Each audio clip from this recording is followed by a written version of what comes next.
প্রতিদিন রাতে যখন আমি মামির সাথে ঘুমাতে যেতাম, মামা বলতেন, মাঝখানে শুয়ে পড়ো, এতে সবার জন্য সুবিধা হবে। প্রথমে আমি ভেবেছিলাম এটি শুধু একটা সাধারণ কথা, কিন্তু তার কথায় একটা ভিন্ন ইঙ্গিত মনে হচ্ছিল।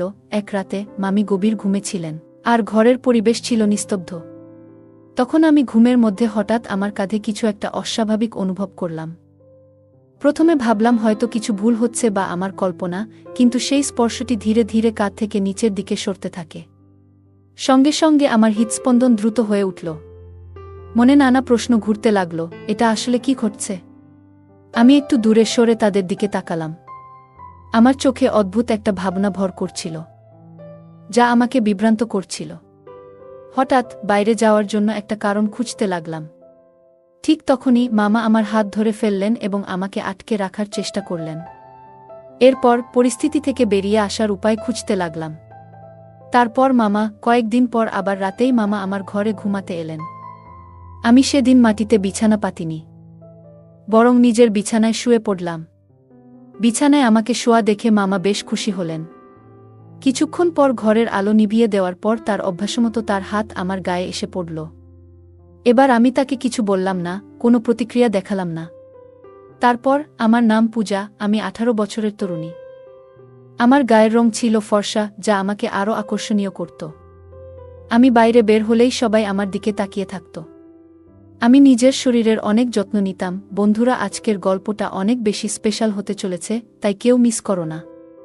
দয়া করে গল্পগুলো ভালো লাগলে ভিডিওটি লাইক, শেয়ার এবং চ্যানেলটি সাবস্ক্রাইব করো প্লিজ। কয়েকদিন আগে আমার মামি আমাকে তাদের বাড়িতে এনেছিলেন, কিন্তু গরমের ছুটি কাটানোর জন্য নয়, বরং একটা আলাদা কারণেই মামির বাড়িতে আসা। আমার মায়ের সঙ্গে মামির বন্ধুত্ব ছিল, তাই মায়ের কথায় আমি মামির কাছে এসেছিলাম। তিনি আমার নিজের মামি নন। ফোনে জানানো হলো যে তানিয়া মামি আমাকে নিয়ে যেতে আসছে এবং কিছুদিন তার বাসায় থাকতে হবে। আমার মা বাবা দুজনেই চাকরি করেন। কিছুদিন আগে মায়ের বদলি হয়েছে, সেই নতুন পোস্টিংয়ের গ্রামে বিদ্যুৎ বা পানির ভালো ব্যবস্থা নেই। মা সেখানে যোগ দেওয়ার আগেই গ্রামটি দেখে এসেছিলেন এবং পুরো পরিস্থিতি বুঝতে পেরেছিলেন। গ্রামের অবস্থা জানার পর বাবা মাকে পরামর্শ দিলেন যে প্রমোশনের জায়গাটি যেন পরিবর্তন করিয়ে নেন। এই পরিবর্তনের জন্য মাকে হেডকোয়ার্টারে যেতে হতো, আর বাবাও মায়ের সঙ্গে সেখানে চলে গেলেন। তারপর বাড়ি ফেরার পথে তাদের গাড়ির দুর্ঘটনা ঘটে। সকালে বাড়ি থেকে বের হলেও বিকেল হয়ে যায়, তবুও তারা বাড়ি ফেরেনি। সন্ধ্যাবেলা মায়ের ফোন এলে আমি জানতে পারি কি ঘটেছে। দুর্ঘটনাস্থলটি আমাদের বাড়ি থেকে বেশ দূরে ছিল। মা জানালেন যে তার শারীরিক অবস্থা মোটামুটি ভালো আছে, তবে বাবাকে 1 মাসের জন্য হাসপাতালে থাকতে হবে। মা আমাকে সাহস দিয়ে বললেন, তুমি চিন্তা করো না, আমরা না ফেরা পর্যন্ত তুমি আমার এক বান্ধবীর বাড়িতে থাকবে। তানিয়া মামি তোমাকে নিয়ে যেতে আসছে। আমি তাকে আগে থেকেই মামি বলে ডাকতাম। ফোন রাখার কিছুক্ষণের মধ্যেই মায়ের এক বান্ধবী আমাকে নিতে চলে এলেন। মামিকে দেখেই আমি জড়িয়ে ধরে কেঁদে ফেললাম। কিছু বলতে যাচ্ছিলাম, কিন্তু মামি আমাকে সান্ত্বনা দিয়ে বললেন, তোমার মা বাবা দ্রুতই ফিরে আসবেন, চিন্তা করো না। সেই দিন আমি প্রথমবার মামির বাড়িতে এলাম। মায়ের কাছে অনেকবার তানিয়া মামির নাম শুনেছিলাম, কিন্তু কখনো দেখা হয়নি। এখন পরিস্থিতি এমন হয়েছে যে আমাকে এখানে আসতে হলো। ছোটবেলা থেকেই অন্যের বাড়িতে থাকতে আমার কখনো ভালো লাগেনি, কিন্তু এই বড় দুর্ঘটনার পর মামির বাড়ি আমার জন্য আশ্রয়স্থল হয়ে উঠল। মামির বাড়িতে পৌঁছানোর পর মামার সঙ্গে প্রথম পরিচয় হয়। মামা আমাকে খুব স্নেহের সঙ্গে আমাকে গ্রহণ করলেন। মা বাবার বিষয়ে জানার পর তার চোখেও জল চলে এলো তার। আর তিনি আমাকে জড়িয়ে ধরে সান্ত্বনা দিতে থাকলেনও। তিনি আমাকে বললেন, তুমি এখানে নিশ্চিন্তে থাকতে পারো, কোনো কিছু প্রয়োজন হলে আমাকে জানাতে দ্বিধা করো না। তার কথাগুলো আন্তরিক শোনালেও পরবর্তীতে বুঝতে পারি সবকিছু হয়তো আসলে তেমন ছিল না। সেই সময় আমার বয়স ছিল 18 বছর। কিছুদিন আগেই 12তম শ্রেণীর পরীক্ষা শেষ করেছি এবং ছুটি কাটাচ্ছিলাম। ঠিক তখনই এই বড় দুর্ঘটনা ঘটে গেল। মা বাবা নিরাপদে আছেন শুনে কিছুটা স্বস্তি পেলেও মুখে হাসি আর ছিল না। পরের দিন সকালে টিভির সামনে বসে থাকলেও কি চলছিল তা দেখার কোনো মনোযোগ ছিল না। শুধু মা বাবার কথা মনে পড়ছিল, আর চোখ দিয়ে অশ্রু গড়িয়ে পড়ছিল। ঠিক তখনই মামি এসে পাশে বসলেন। তিনি আমার চোখের জল মুছে বললেন, এভাবে কেঁদো না, তোমার মা বাবা খুব তাড়াতাড়ি ফিরে আসবেন। বেশি কাঁদলে মনে নেতিবাচক চিন্তা আসে, যা তোমার জন্য ভালো নয়। মামা বললেন, এভাবে কাঁদলে তোমার বাবার সুস্থ হতে সময় লাগবে, আর তার সঙ্গে তোমার দেখা হতেও দেরি হতে পারে। মামি আমাকে ধৈর্য ধরতে বললেন এবং বুঝিয়ে বললেন যে আমি কাঁদলে বাবা মায়ের জন্য চিন্তার কারণ হতে পারে। তাই চোখের জল মুছে চুপ থাকা ছাড়া আর কোনো উপায় নেই বুঝলাম। শান্ত হওয়ার পরও মামি খেয়াল করলেন আমি বেশ ম্লান হয়ে আছি। তিনি বললেন, তোমার মুখে হাসি ফোটানোর জন্য আমার কাছে একটা মজার পরিকল্পনা আছে। তারপর মামি আমাকে তার ঘরে নিয়ে গেলেন এবং নতুন কিছু পোশাক দেখালেন যা আমার জন্য কিনে রেখেছিলেন। একটা সুন্দর ফ্রক পরালেন, যেটা পরে আমি সত্যি নিজেকে খুব ভালো লাগছিল। আমাকে আরও বেশি সুন্দর লাগছিল। তারপর মামি আমাকে বাইরে নিয়ে গেলেন এবং বললেন, আচ্ছা, এখন তোমার কিছু ছবি তুলি। নতুন পোশাকে নিজেকে দেখতে ভালো লাগছিল। ঠিক তখনই মামা বাইরে থেকে ফিরে এলেন এবং আমাকে দেখে প্রশংসা করতে শুরু করলেন। মামা আমার হাত ধরে একটু নাচ শুরু করলেন। কিছুক্ষণ পর মামি এসে আমাদের নাচ থামিয়ে বললেন, চলো এবার ছবি তুলি। তিনি আমার অনেক ছবি তুললেন, আর খালু আমার সঙ্গে ছবি তুলতে এলেন। ছবি তোলার সময় খেয়াল করলাম তার হাত বারবার আমার পিঠে চলে আসছে, কিন্তু মামির এসব দিকে নজর ছিল না। তিনি হাসি মুখে আমাদের ছবি তুলতেই ব্যস্ত ছিলেন। মামার এই আচরণ ক্রমশ অসহনীয় হয়ে উঠছিল। আমি তাদের বাড়িতে আসার পর থেকেই মামা আমার খুব কাছাকাছি থাকতে শুরু করেছিল। তার আচার আচরণও আমার কাছে বেশ আলাদা মনে হতো। মামার আচরণ ক্রমশ অস্বস্তিকর হয়ে উঠছিল। তার আচরণ বুঝতে পেরে আমি ধীরে ধীরে নিজেকে দূরে সরিয়ে নিয়ে আমার ঘরে চলে গেলাম। সেই রাতে মামি আমার ঘরে এসে বললেন, আজ থেকে তুমি আমার সঙ্গে আমার ঘরে ঘুমাবে। আলাদা ঘরে থাকলে সারা রাত মা বাবার কথা ভেবে কাঁদবে। আমি মামির কথা মেনে তার ঘরে একসঙ্গে শোবার জন্য রাজি হলাম। তবে মামির ঘরে যাওয়ার পর খেয়াল করলাম আমাকে মামি এবং মামার মাঝে ঘুমাতে হবে। প্রথমে একটু অস্বস্তি লাগলেও মামিকে না বলতে পারলাম না। লাইট বন্ধ করে শোয়ার কিছুক্ষণ পর আমি অনুভব করলাম কেউ যেন আমার শরীরে স্পর্শ করেছে। স্পর্শ পেয়ে বুঝতে পারলাম এটি একজন পুরুষের হাত। আমার মামা পাশে ছিলেন, তাই আমি চিন্তা করে হাতটি সরিয়ে মামির দিকে রাখলাম যাতে মামা নিজেই দেখতে পারেন। মামি তখন ঘুমেছিলেন, কিন্তু যখন বুঝতে পারলেন যে হাতটি আমার দিকে ছিল, তখনই তিনি আলো জ্বালালেন এবং আমাকে আমার জায়গায় ঠিক করে শুইয়ে দিলেন। এরপর নিজে এসে আমার পাশে শুয়ে পড়লেন। পরদিন সকালে আমি তৈরি হয়ে বসেছিলাম, ভাবছিলাম মামির সঙ্গে সময় কাটানোর এটিই আমার জন্য একমাত্র সুযোগ। মামি তখন রান্নাঘরে ছিলেন। হঠাৎ তার চিৎকার শুনে দ্রুত রান্নাঘরের দিকে ছুটে গেলাম এবং সেখানে মামির পা হঠাৎ পিছলে গিয়েছিল। তিনি সোজা হাঁটুর উপর পড়ে গিয়েছিলেন। আমার মন খুব কেঁপে উঠল। দ্রুত তার কাছে গিয়ে জিজ্ঞেস করলাম, মামি, আপনি ঠিক আছেন তো? তিনি ব্যথায় কাতরাচ্ছিলেন। মামা তৎক্ষণাৎ রান্নাঘরে এলেন এবং মামিকে উঠতে সাহায্য করলেন, কিন্তু তিনি দাঁড়াতে পারছিলেন না। দ্রুত মামা গাড়ি বের করে আমাদের হাসপাতালে নিয়ে গেলেন। আমি মামির হাত ধরেছিলাম, যাতে তিনি একা না অনুভব করেন। হাসপাতালে পৌঁছানোর পর ডাক্তার তার চেক আপ করলেন এবং জানালেন যে মামির পায়ে ফ্র্যাকচার হয়েছে। এই কথা শুনে আমার চোখে জল চলে এলো। ভাবলাম এখন বাড়ির সব কাজ আমাকে সামলাতে হবে। প্রায় 2 ঘন্টা পর মামা এবং আমি হাসপাতাল থেকে বাড়ি ফিরলাম। মামির পা প্লাস্টারে বাঁধা ছিল এবং তার চোখে যন্ত্রণার ছাপ ছিল। তবুও তিনি হাসি মুখে বললেন, মা, তুমি চিন্তা করো না, আমি খুব তাড়াতাড়ি ঠিক হয়ে যাব। সেদিন সন্ধ্যায় রান্না করার দায়িত্ব আমার উপর পড়ল। রান্নাঘরে ঢোকার আগে মামির গাউন পরে নিলাম এবং রান্না শুরু করলাম। প্রথমেই রান্নাঘর ঝকঝকে করলাম, তারপর সবজি রান্না শুরু করলাম। সবজি রান্নায় আমি বেশ দক্ষ ছিলাম, তবে রুটি বেলতে গিয়ে সমস্যায় পড়লাম, কারণ কখনো রুটি বানানোর অভ্যাস ছিল না। সেদিন রুটি বানানোর জন্য অনেক চেষ্টা করলাম, কিন্তু অনেক চেষ্টা করেও একটি রুটিও ভালো করে বানাতে পারছিলাম না। রুটি বানানোর মাঝেই হঠাৎ মামা পিছন থেকে এসে আমাকে শক্ত করে ধরে ফেললেন এবং আমাকে ভুল করে তানিয়া বলে ডাকতে লাগলেন। আমি ঘুরে বললাম, মামা, আমরা তো কয়েক মুহূর্ত আগেই মামির পা প্লাস্টারে মোড়ানো এবং তাকে হাসপাতাল থেকে বাড়িতে এনেছি। আপনি কি এত দ্রুতই ভুলে গেলেন যে মামি তার ঘরে বিশ্রাম নিচ্ছেন? মামা অপ্রস্তুত হয়ে গেলেন, যেন সত্যিই ভুলে গেছেন যে মামি বাড়িতেই আছেন। তিনি বললেন, মা, আমাকে ক্ষমা করো, ভুল করে ফেলেছি। তানিয়াকে সব সময় রান্নাঘরে দেখেছি, তাই ভুল হয়ে গেছে। মামার এটাই প্রথমবারের মতো ভুল হওয়ায় আমি তাকে ক্ষমা করে দিলাম। আমি রুটি বানানোর চেষ্টা চালিয়ে গেলাম, আর মামা পাশে দাঁড়িয়ে তা দেখছিলেন। অনেক চেষ্টা করেও রুটিগুলো ঠিকমতো হচ্ছিল না, সবই ভেঙে যাচ্ছিল। তখন মামা বললেন, আচ্ছা আমাকে দেখাও তো, রুটি ঠিকঠাক বানাচ্ছ না কেন, আমি শেখাচ্ছি। এরপর তিনি আমার পিছনে দাঁড়িয়ে আমার হাত ধরে রুটি বেলার পদ্ধতি শেখাতে শুরু করলেন। কিন্তু আমি অনুভব করলাম যে তিনি শেখানোর অজুহাতে কিছু অন্য উদ্দেশ্য নিয়ে আছেন। বারবার তার শরীর আমার কাছাকাছি চলে আসছিল এবং অন্যভাবে আমাকে স্পর্শ করার চেষ্টা করছিলেন। মামার মনোভাব বুঝতে পেরে আমি সাথে সাথে নিজেকে সরিয়ে বললাম, মামা, দরকার নেই, আমি যেভাবে পারি বানিয়ে নেব। আর যদি এত অসুবিধা হয় তবে বাড়িতে কোনো কাজের মানুষ রেখে দিন। আমার রাগী চেহারা দেখে তিনি তৎক্ষণাৎ রান্নাঘর ছেড়ে চলে গেলেন। পরে মামি ভালোবেসে আমার বানানো অগোছালো রুটিগুলো খেয়ে নিলেন। সেই রাতে শোবার সময় মামা আমার ঘরে এসে বললেন, মা, তুমি কি আজ মামির সঙ্গে ঘুমাতে আসছো না? আমি তোমার জন্য অপেক্ষা করছিলাম। তখন আমি বললাম, না মামা, আজ আমি যেতে পারবো না। মামির পায়ে চোট রয়েছে আর আমি রাতে একটু উল্টোপাল্টা ঘুমাই। যদি অসাবধানে তার পায়ে আঘাত লাগে তাহলে কষ্ট হবে, সেটা আমি চাই না। মামা বললেন, ঠিকই বলেছ, আমারও এই রকম অভ্যাস আছে। যদি আমার হাত পা ভুল করে তানিয়ার প্লাস্টারের উপর পড়ে তাহলে তাকেও ব্যথা লাগতে পারে। একটা কাজ করি, আমি আমার কম্বল নিয়ে তোমার ঘরেই শুয়ে পড়ি, তাহলে তোমার মামিও শান্তিতে ঘুমাতে পারবে।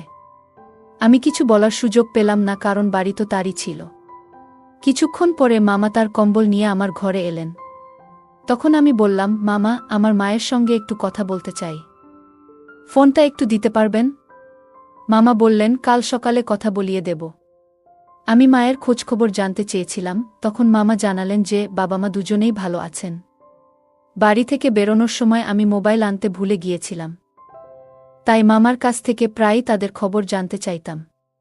আমি একের পর এক প্রশ্ন করতে থাকায় মামা একসময় মুখ ফিরিয়ে শুয়ে পড়লেন। আমার মামার উপর খুব একটা ভরসা ছিল না, তাই আমি নিজের বিছানা মাটিতে পেতে সেখানে শুয়ে পড়লাম। এইভাবে কিছুদিন কেটে গেল। মামির বাড়িতে আসার পর কয়েকটা দিন পেরিয়ে গেছে। পায়ে প্লাস্টার থাকায় তিনি স্নান করতেও অসুবিধায় পড়ছিলেন। একদিন মামি বললেন, এভাবে স্নান না করে বসে থাকাটা আমার ভালো লাগছে না। তুমি কি আমাকে ভিজে কাপড় দিয়ে পরিষ্কার করে দিতে পারবে? আমি সাথে সাথেই রাজি হয়ে গেলাম। মামির জন্য ডেটল মিশ্রিত কুসুম গরম জল এবং তুলো কাপড় নিয়ে এলাম। তারপর তার মুখ পরিষ্কার করতে শুরু করলাম। কিছুক্ষণ পর মামা ঘরে এলেন। আমি তখন মামির ঘাড়ের কাছাকাছি পরিষ্কার করছিলাম। আমাকে এভাবে পরিষ্কার করতে দেখে মামা বললেন, মা, তুমি কি করছো? ঠিকমতো যত্ন নিচ্ছ না। তারপর তিনি বললেন, আচ্ছা, আমি তোমাকে শিখিয়ে দিচ্ছি কিভাবে পরিষ্কার করতে হয়। বলে মামা আমাকে ঘরের বাইরে নিয়ে গেলেন এবং বললেন, পূজা, কাপড় দিয়ে ঠিকভাবে কিভাবে পরিষ্কার করতে হয় আমি তোমায় শেখাচ্ছি। মামা বললেন, সঠিকভাবে পরিষ্কার করতে হবে এবং তিনি ভেজা তোয়ালে নিয়ে সামনে দাঁড়ালেন। আমি বিছানায় বসেছিলাম আর তিনি আমাকে পরিষ্কারের পদ্ধতি দেখাতে লাগলেন। কিছুক্ষণ পর তার হাত আমার ঘাড়ের দিকে চলে আসছিল, যা আমার কাছে ঠিক মনে হচ্ছিল না। ভালোমন্দের মধ্যে পার্থক্য বোঝার মতো যথেষ্ট বোধগম্যতা আমার তখন ছিল, আর এই আচরণে আমি অস্বস্তি অনুভব করছিলাম। তাই দ্রুত নিজেকে দূরে সরিয়ে নিলাম। তার এমন আচরণে আমার মন খারাপ হয়ে গেল এবং চোখে জল এসে গেল। তৎক্ষণাৎ আমি মামির কাছে অভিযোগ জানাতে তার ঘরে গেলাম। সেখানে গিয়ে দেখি মামি গভীর ঘুমে আচ্ছন্ন। তার ঘুম ভাঙানো ঠিক হবে না ভেবে আমি চুপচাপ চোখের জল মুছে নিলাম এবং ঘরের অন্য কাজকর্মে মন দিলাম। বিকেলে মামি ঘুম থেকে উঠলে আমি তাকে চা দিয়ে এলাম। তিনি চা পান করতে করতে আমিও তার পাশে বসলাম। তখন আমি তাকে আমার মা বাবার ব্যাপারে জিজ্ঞেস করলাম এবং বললাম যে আমার তাদের সাথে কথা বলতে ইচ্ছে করছে। মামা আমাকে বললেন, পূজা, কালই তোমার মায়ের সাথে আমার কথা হয়েছে। তোমার মা বাবা দুজনেই ভালো আছেন এবং কয়েকদিনের মধ্যেই বাড়ি ফিরে আসবেন। তোমার বাবার স্বাস্থ্যেরও উন্নতি হচ্ছে। তোমার মা বলেছিলেন, তুমি যদি ফোনে কথা বলো তাহলে কান্না পাবে, আর সেই কান্না শুনলে তারও মন খারাপ হয়ে যাবে। এখন তোমার বাবার সামনে কষ্টের কথা বলা উচিত নয়, তাই ডাক্তারও বলেছেন যে বাড়ি ফিরে আসার পরেই তোমার সাথে কথা বলানো হবে। মামির কথায় আমি বিশ্বাস করতে চেষ্টা করলাম, কিন্তু মনে হচ্ছিল তিনি ইচ্ছে করেই আমাকে ফোন করতে দিচ্ছেন না। দিন দিন আমার মনে হচ্ছিল যেন আমি ওই বাড়িতে আটকা পড়ে আছি আর বেরোনোর কোনো পথ নেই। একদিন বাড়ির দেয়ালে ঝোলানো ক্যালেন্ডারের দিকে চোখ পড়ল। ক্যালেন্ডারটি দেখতে গিয়ে আমি স্তম্ভিত হয়ে গেলাম, কারণ ঘরের দেয়ালে ঝুলানো ক্যালেন্ডারটি 1 বছরের পুরনো ছিল, যখন আমি মামির সঙ্গে এখানে এসেছিলাম। তখন চলতি বছর ছিল, কিন্তু ক্যালেন্ডার ছিল আগের বছরের। সেই দিন আমি দ্রুত ঘর থেকে বেরিয়ে এলাম। বাইরে এসে চারপাশে তাকাতেই দেখতে পেলাম আশপাশের সব ঘর বন্ধ, একমাত্র মামির বাড়িতেই মানুষজন ছিলেন, বাকিটা পুরো এলাকা একদম নির্জন পড়েছিল। কয়েকদিন আগে মামিকে হাসপাতালে নিয়ে যাওয়ার সময় মামার গাড়িতে ছিলাম। তখন গাড়ির জানালাগুলো একেবারে কালো ছিল, তাই বাইরের কিছুই দেখতে পাইনি। তখন এদিক ওদিক খেয়াল করার কথাও মনে আসেনি। কিন্তু এখন যে পরিস্থিতি দেখছি তা সম্পূর্ণ আলাদা। আমি ঠিক মনে করতে পারছিলাম না মামির বাড়িতে আসার পর কতদিন হয়ে গেছে। মা বাবার কথা জিজ্ঞেস করলে মামি সবসময় একই উত্তর দিতেন, ওরা ভালো আছে, খুব শিগগিরই ফিরে আসবে। মামি বা মামা কখনো আমাকে তাদের ফোন ধরতে দিতেন না। কিন্তু এখন সত্যটা জানতে আমার ভীষণ ইচ্ছে হচ্ছিল। জানতে চাইছিলাম আজকের তারিখ আসলে কি। কিন্তু সেই বাড়িতে শুধুমাত্র পুরনো ক্যালেন্ডার ছাড়া আর কিছুই দেখতে পাচ্ছিলাম না। ঘরের মধ্যে এদিক সেদিক খুঁজতে লাগলাম। মামা আমাকে হঠাৎ লক্ষ্য করলেন এবং প্রশ্ন করলেন, তুমি কি খুঁজছ? ওই মুহূর্তে আমি কেন জানি না, কিন্তু সত্যটা বলার সাহস পাইনি।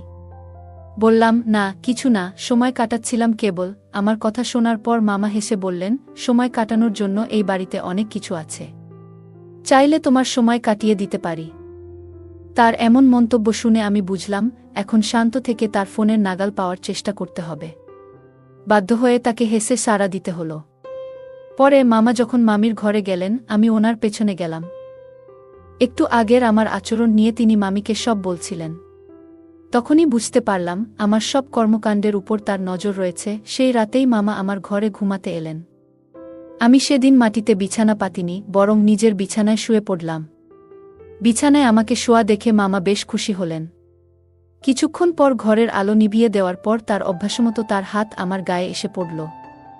এবার আমি তাকে কিছু বললাম না, কোনো প্রতিক্রিয়া দেখালাম না। ধীরে ধীরে তার নাক ডাকার আওয়াজ কানে এলো, তখন তার হাত আস্তে করে সরিয়ে দিলাম। মামার হাত সরিয়ে আমি বিছানা থেকে উঠে তার ফোনটি হাতে নিলাম। ফোনের তারিখ দেখে আমি হতবাক হয়ে গেলাম, কারণ এখানে আমি যতদিন কাটিয়েছি বলে মনে করেছিলাম, বাস্তবে তার চেয়ে অনেক বেশি সময় পেরিয়ে গেছে। মামির বাড়িতে আমার থাকা ইতিমধ্যে 3 মাসেরও বেশি হয়ে গেছে। ফোনটি দেখতে গিয়ে হঠাৎ আমার কাঁধে মামার হাত পড়ল, আর তখনই বুঝতে পারলাম তার ঘুম ভেঙে গেছে। আমি দ্রুত অজ্ঞান হওয়ার ভান করলাম, যেন তিনি ভাবেন আমি কিছুই জানি না। মামা আমাকে তুলে বিছানায় শুইয়ে দিলেন। কিছুক্ষণ পর তিনি মামিকে ডেকে নিয়ে এলেন। দিনের বেলা তাদের কথাবার্তা শুনে বুঝেছিলাম মামা প্রতি 5 দিন অন্তর আমাকে কোনো ইনজেকশন দিচ্ছেন, যেটা আমার অজান্তেই ঘটছে। সেই ওষুধটি তারা কোথায় রাখেন তাও আমি খুঁজে পেয়েছিলাম এবং ওষুধ ফেলে দিয়ে শুধুমাত্র সিরিঞ্জটি বিছানার পাশে রেখে দিয়েছিলাম। মামা বুঝতে পারেননি যে আমি ওষুধটি সরিয়ে দিয়েছি এবং মনে করেছিলেন যে আমি অচেতন হয়ে পড়েছি। সেদিন মামা মামিকে বলছিলেন, এতদিনের প্রচেষ্টা শেষমেশ সফল হতে চলেছে, আগামী 3 দিনের মধ্যেই পরিকল্পনা সম্পূর্ণ হবে। মামা খুশি হয়ে বলছিলেন, এবার আমরা বড় অঙ্কের টাকার মালিক হব। যখন তার চোখ খুলবে তখন সে থাকবে দূরের দেশে, আর এই মেয়েটা আমাদের এমন সুযোগ এনে দেবে যা আমরা কল্পনাও করিনি। আমি নিঃশব্দে তাদের কথাবার্তা শুনে যাচ্ছিলাম। তারা এমন ওষুধ ইনজেকশন হিসেবে দিচ্ছিলেন যা আমাকে দীর্ঘ সময়ের জন্য অচেতন করে রাখত, ফলে সময়ের হিসাব আমার কাছে একেবারেই অস্পষ্ট হয়ে পড়েছিল। আসলে তানিয়া মামি আদৌ আমার মায়ের কোনো বন্ধু ছিলেন না। তিনি এমন এক চক্রের অংশ ছিলেন যারা শিশুদের অপহরণ করে। মামা ও মামি দুজনেই সেই দলের সদস্য ছিলেন। আমার মায়ের দুর্ঘটনার পর এই গ্যাং আমাদের এলাকায় নজরদারি চালাচ্ছিল। যেদিন আমি বাড়িতে একা ছিলাম সেদিনই তাদের নজরে পড়ি। তখনই তানিয়া মামি সেজে তিনি আমাকে নিতে আসেন। এর আগে আমি মায়ের কোনো বন্ধুকে কখনো দেখিনি। মা সবসময় বলতেন, সব আত্মীয়দের মাঝে মাঝে দেখা করো, যাতে সবার চেহারা মনে থাকে, প্রয়োজনে যেন কাউকে চিনতে সমস্যা না হয়। আজ মায়ের সেই কথাগুলো মনে পড়ছিল, কারণ আমি কখনো কারো সাথে বিশেষভাবে মিশতাম না এবং তাদের সঠিকভাবে চিনতামও না। এ কারণেই আসল তানিয়া মামিকে আমি চিনতে পারিনি এবং সহজেই এই ভুয়া পরিচয়ের ফাঁদে পড়ে গিয়েছিলাম। আমি বুঝতে পেরেছিলাম যে আমি এমন কিছু মানুষের মাঝে আটকে পড়েছি যাদের পরিকল্পনা ছিল ভয়ঙ্কর। কিছুক্ষণ পর তাদের কথাবার্তা শেষ হলে মামা আবার আমার পাশে এসে শুয়ে পড়েন। তার বিটবিট করা থেকে বুঝতে পারি যে তিনি আমার সাথে কোনো ক্ষতি করার অবস্থায় নেই। এটা বুঝে আমি কিছুটা স্বস্তি পাই এবং সেদিন রাতে শান্ত থেকে তার পাশে শুয়ে থাকি। পরের দিন সকালে আমার জন্য মুক্তির দিন ছিল। সকালে ঘরের দরজায় কলিং বেলের শব্দে ঘুম ভাঙে। দরজায় দেখি আমার মা বাবা এবং পুলিশ দাঁড়িয়ে আছেন। আমি প্রযুক্তিতে বেশ দক্ষ ছিলাম, আর আমার দ্রুত বুদ্ধি কাজে লাগে। আমার মায়ের ফোন নম্বর মুখস্থ ছিল, তাই রাতে এক ফাঁকে মামার ফোন হাতে পেয়ে আমি মায়ের নম্বরটি সেভ করি এবং আমার অবস্থানসহ সব তথ্য পাঠিয়ে দিই। মা এই বার্তা পেয়েই পুলিশ নিয়ে আমার খোঁজে বের হন এবং অবশেষে আমাকে খুঁজে পান। আমাকে 400 কিলোমিটার দূরে নিয়ে এসে লুকিয়ে রাখা হয়েছিল এবং তাদের পরিকল্পনা ছিল আমাকে বিদেশে বিক্রি করে প্রচুর অর্থ লাভ করার। তবে সৌভাগ্যবশত আমি সময়মতো সেই পরিস্থিতি থেকে বেরিয়ে আসতে সক্ষম হয়েছিলাম। গল্পের কেন্দ্রবিন্দুতে রয়েছে পূজা নামের একটি মেয়ে, যে তার বাবা মায়ের সঙ্গে একটি বড় দুর্ঘটনার মুখোমুখি হয়। এই দুর্ঘটনার পর সে বাধ্য হয় তার তানিয়া মামির বাড়িতে থাকতে। মামির বাড়িতে গিয়ে তাকে নানা চ্যালেঞ্জের সম্মুখীন হতে হয়। এই গল্পটি আমাদের জীবনের জন্য গুরুত্বপূর্ণ কয়েকটি শিক্ষা দেয়, যা সংকটময় সময়ে আমাদের সাহস ও শক্তি যোগায়। গল্পের শুরুতে পূজা জানতে পারে তার বাবা মা একটি দুর্ঘটনার শিকার হয়েছেন, যা তাকে ভীষণ মর্মাহত করে। তবে সে বুঝতে পারে যে কঠিন পরিস্থিতিতেও জীবন এগিয়ে যায় এবং এটাই আমাদের শেখায় যে কোনো অবস্থাতেই সাহস হারানো উচিত নয়, বরং জীবনের বাধাগুলোকে সামনে রেখে এগিয়ে যাওয়া উচিত। কিন্তু গল্পের মাঝপথে এসে পূজা বুঝতে পারে তার মামার আচরণ অদ্ভুত হয়ে উঠেছে এবং তার মনে সন্দেহ তৈরি হয়। শুরুতে মামাকে সৎ মনে হলেও ধীরে ধীরে সে উপলব্ধি করে যে তার নিজের নিরাপত্তার জন্য তাকে সচেতন হতে হবে।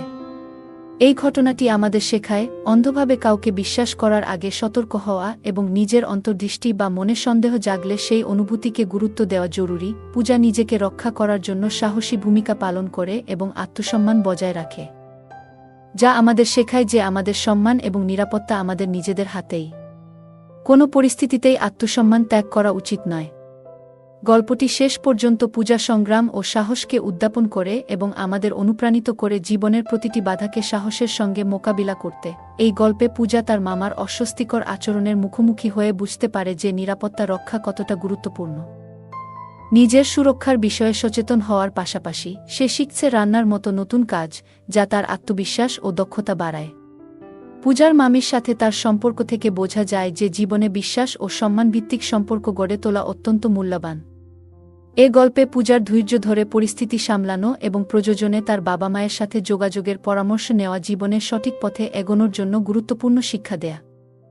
গল্পটি আমাদের শেখায় যে নিজের অনুভূতিগুলো প্রকাশ করা ও সাহসী সিদ্ধান্ত নেওয়া কতটা গুরুত্বপূর্ণ। পূজার মতো জীবনে কখনো নিজেই কঠিন সিদ্ধান্ত নিতে হয়, যা আমাদের সুরক্ষিত ও সচেতন থাকতে সহায়তা করে।